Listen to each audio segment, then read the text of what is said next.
Ryan and Becky enter the lot's historic animation building, where Walt Disney's personal offices occupied Suite 3H from 1940 to 1966. Following Walt's passing, the offices were meticulously photographed and inventoried, down to the last paperclip, by Disney legend and Walt Disney Archives founder Dave Smith. While numerous executives and producers occupied and altered the space in the decades since, Becky and her team have now painstakingly restored the suite to its original form. The furnishings, accessories, and artifacts you're about to see are original, appearing exactly as they did when Walt passed away in December 1966. Welcome to the beating heart of the Walt Disney Studios. Welcome to Suite 3. Piano changed pop culture history. Exactly. In fact, one of the most interesting things is that when I brought Richard Sherman here the first time, he came in and had the reaction. He kind of stepped back and said, "Oh my gosh, this is like walking back in time." I can imagine. And what was really wonderful is that he walked immediately over to the piano, and the first thing he saw was the Annette Funicello music there. It was the Strummin' song. And he says, "That's the first song I ever played on this piano." And he sat down and started playing it. And that is the piano that Richard sat down and played Feed the Birds. And he tells the story of how Walt would stand and look out the window while he played Feed the Birds on Friday evenings or late in the day. And Richard said that's it. He would sit down right there, play the piano, and Walt would look out the northern window. And Walt didn't even have to ask for the song. He could just say play it. Just say play it, and Richard knew exactly what he meant. So let's come over and look at the desk. This is obviously the most important piece in the room, Walt Disney's desk, and the items that are on it were originally there. I think one of the things that's really interesting to me about Walt Disney's offices in general, and specifically this little corner, is that you really get a feeling of how much he adored his daughters. You can see his miniatures and you see everything, but I mean, look at this. There's all these photographs. The baby shoes, those are Diane and Sharon's baby shoes there on display, and his baby picture of Diane there, and the Norman Rockwell pictures of Diane and Sharon that were done for Walt. And you can just see throughout the whole office, how much his girls meant to him. There's photos, of course, over on the piano as well, and there's other photos in the working office. Even the fact that someone like Norman Rockwell would draw pictures of your kids speaks to who Walt Disney was. And the miniatures was another fascination of his. He did. He collected miniatures. He made miniatures. He collected them. He had a miniatures room in the other part of the suite. He had a room where he kept cabinets of miniatures, but he also had these. A lot of them he collected, but a good percentage of them, people found out that he collected miniatures, and so they would send him gifts. People would bring him a miniature, or they would send them to him for gifts.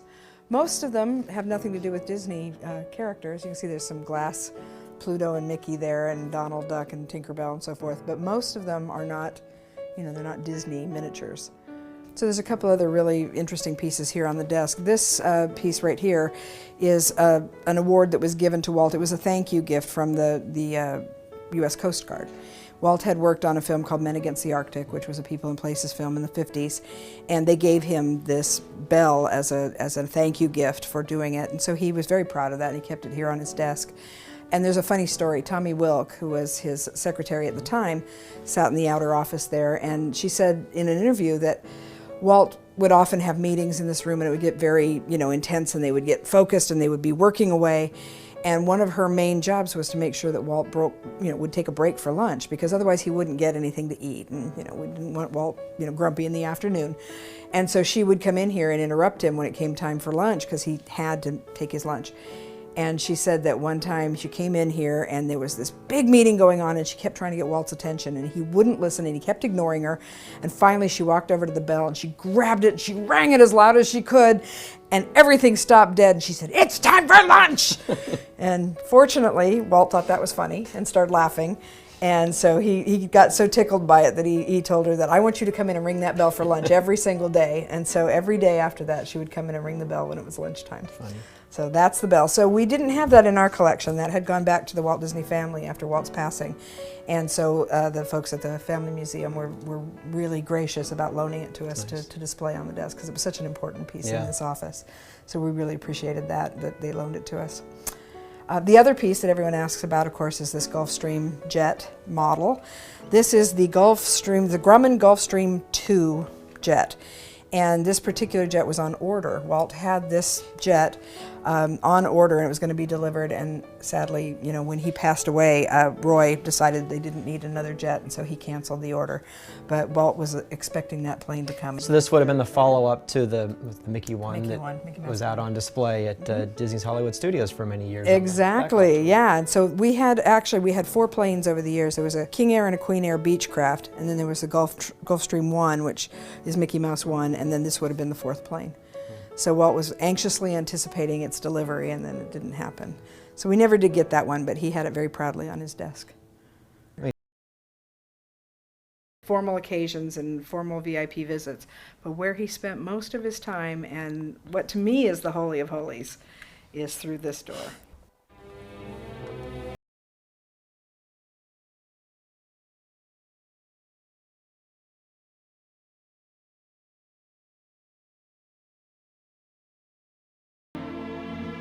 Wow.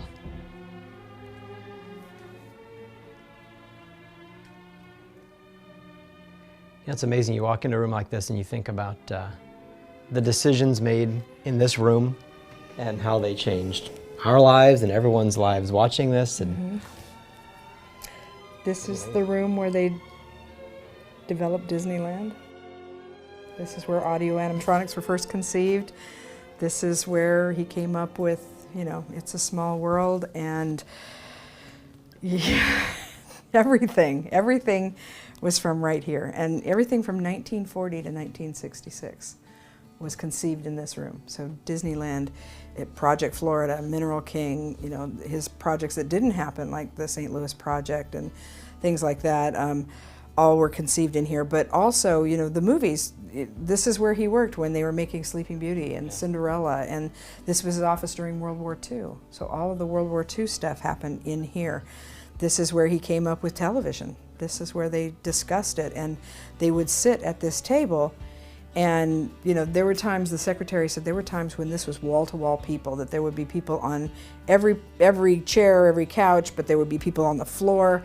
But it was the beating heart of the Walt Disney Studios. Yeah. This is it. This is where he created. And I think that this has a really special aura and vibe about it. I come in here sometimes when it's completely quiet, and I feel like he just walked out of the room. And sometimes I feel like I'm intruding, like, oh dear, you know, Walt's gonna come back and catch me. It does have that sense, like I kind of feel like I'm not supposed to be here. Yeah, you feel like you're intruding on something, and like, you know, he's gonna, you know, come down the hall and cough any second and walk in on us. And I get that feeling often, especially when I'm here by myself. And it's just, it's a wonderful, warm, cozy place to be. It's you know, intimate, and it doesn't look like the office of a movie mogul. You know, right. Louis B. Mayer's office had a gigantic desk with a big spotlight on it, and it was very intimidating. And there's nothing intimidating about this office. Right. It's strikingly approachable. And he didn't even have a big desk in here. That's more of a table. It's more of a conference. Yeah. This was originally going to be a conference room. And Walt decided he wanted a more private office, and so he set it up so that they could get down to the nitty-gritty in here, and they would sit around Walt's table here.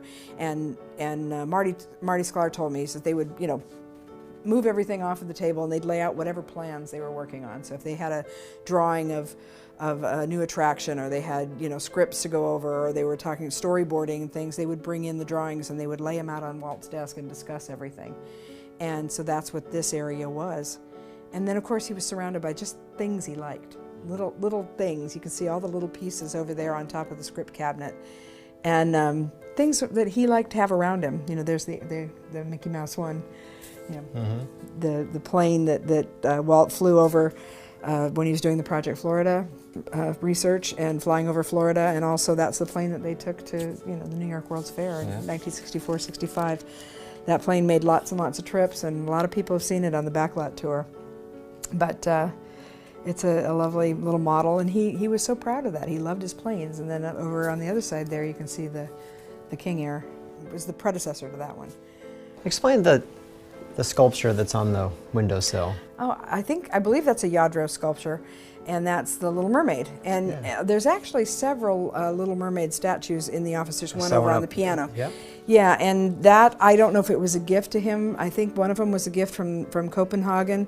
I don't know if he just collected them, but the Little Mermaid was something that he was very interested in. Tivoli Gardens and had been to Denmark and liked the Little Mermaid. And, you know, of course, that he had worked on a version of Little Mermaid with Kai Nielsen, and they had intended to do a version of it earlier, back in the 30s. And that never happened, but then, of course, we did it later with Ashman and Menken. Yeah, good idea never dies at Disney. Just exactly. It waits for its time. Yep. But yeah, so there's a lot of really interesting little tidbits around here. Of course, you know, little pieces from Alice in Wonderland and Anna Mina Rosa. Another Lady, you notice? Another one there. But he loved the plane. You can see he had the pictures of the plane, and then he had pictures of the interior of the plane up here on the bulletin board. Bulletin board is kind of interesting.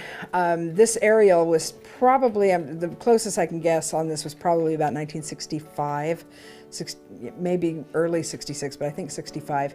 What he did is he would change this out. He would change the aerial out and use it during his meetings, and they would point out where they wanted to put things, and it's all color-coded, so the red things are recent, things that were recently worked on or put in, and then the yellows were coming attractions. Well, you know, Small World was in before Walt passed away, and New Orleans Square did open. Pirates of the Caribbean hadn't opened yet, but so this is it was a little out of date even when Walt passed away. He was probably going to put up a new one soon. And the Haunted Mansion opened, but with a diminished capacity. Right, but it didn't open till, yeah. Future home of 1,001 ghosts. They knocked it down to 999 by the time it opened. Well, there's always room for one more. Right. So, this I find interesting. This is a brochure for what eventually became Cal Arts. And that's actually, but the brochure has it being located at the Golden Oak Ranch. And it ultimately got built over in Valencia, which is several miles away. And for people who don't know, the Golden Oak Ranch is still a working studio ranch. One of the last really remaining in it's Hollywood. one of the few. I mean, and we do film up there still. We just put put some new residential areas, and we built a new business area. And yeah, we use it all the time. And people don't know it, but they've seen commercials and TV shows and everything filmed up there. And yeah, there aren't very many movie ranches left. Yeah. And it's where the Golden Oak development at Walt Disney World got its name. Exactly. And you know, the Golden Oak is where gold was first discovered in California. So right there in that spot. And it wasn't actually discovered at Sutter's Mill. It was discovered first at the Golden Oak Ranch. Didn't know that. Yeah. So let's take a closer look at the desk over here, because there's some really interesting stuff over here. So this is exactly what was on the desk when Walt passed away. And Dave came in and inventoried everything in here, like you said, down to the last paper clips. And those are the paper clips. You know, his little red grease pencil and, you know, letter opener and things like that, magnifying glass. This was his Rolodex. And it says right there, Sherman Boys. So he really did call them the boys. Wow. All the time. So Harry Teitel, Don Tatum, Marty Sklar. So this would change. He would close it, and then he would open it up to D. So there's Mark Davis, Don DeGrady, Roy Disney. It's amazing seeing the personal extension phone numbers of so many people whose hands are now in bronze here on the slide. In Legends Plaza. Crazy. Pretty true. It would be interesting to match them up and see how many of them are actually in there.